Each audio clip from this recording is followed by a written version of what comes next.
lixdii bishan aan ku guda jirno ayay ahayd markii aqalka golaha wakiilada Soomaaliland ay ka dhacday doorasho muran badan xareeyay waxaana goobtaasi lagu doortay gudoomiyaha cusub ee golahaasi Baashe Maxamed Faarax inta ka bacdina waxa natiijada doorashadaasi qaadacay xildhibaan Cabdiraxmaan Tanyalle oo ahaa murashaxii la loolamayay Baashe Maxamed Faarax iyo xildhibaanada xisbiga wadani ku abtirsada xukuumadda Soomaaliland iyo xisbiga mucaaradka ah ee wadani ayaa warbaahinta isku dhaafsaday hadallo kulul oo ay ku kala taageerayaan Baashe Maxamed Faarax iyo xildhibaan Cabdiraxmaan Tanyalle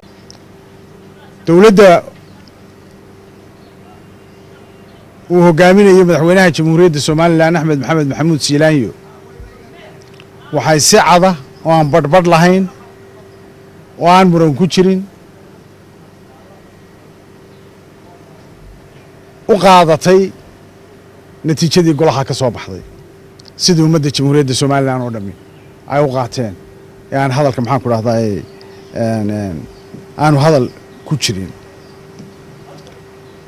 waxa qaateen waxaanu aaminsanahay haddaan xukuumadda nahay in si sharci ah oo xalaal ah oo cad haldeeri lagu doortay gudoomiyaha golaha wakiilada ee jamhuuriyadda Soomaaliland kaasuna uu yahay Baashe Maxamed Faarax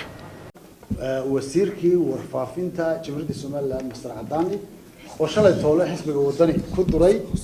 ereyo aan munaasab ahayn isla markaana ku tilmaamay qaranduusnimo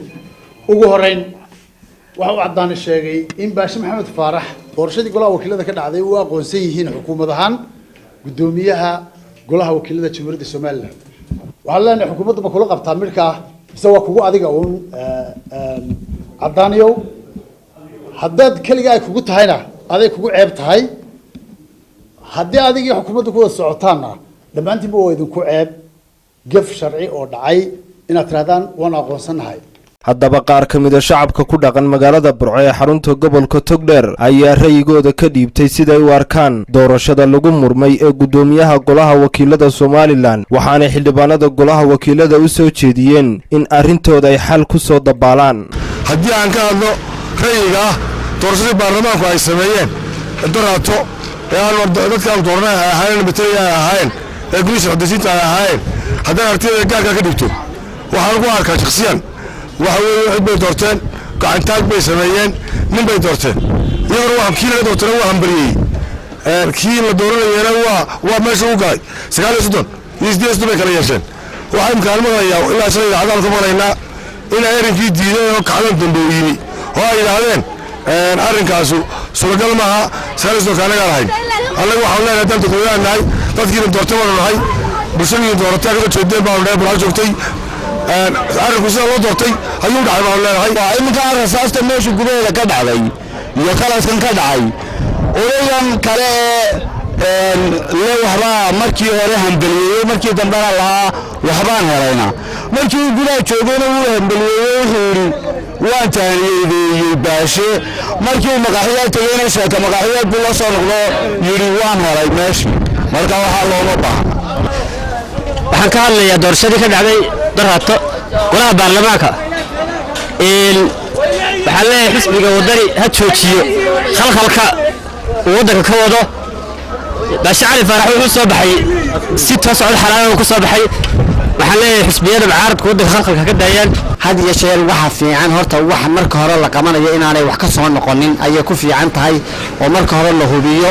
oo doorashooyinka caynkaas oo kale markay u dhacayaan dee la hubiyo oo marka hore madmadowga laga ilaaliyo sababtoo ah waxa la yiraahdaa hal diidaysa geed ay ku xoqoto ma weydo labadan gudoomiye golaha wakiilada waxaan u arkaa inay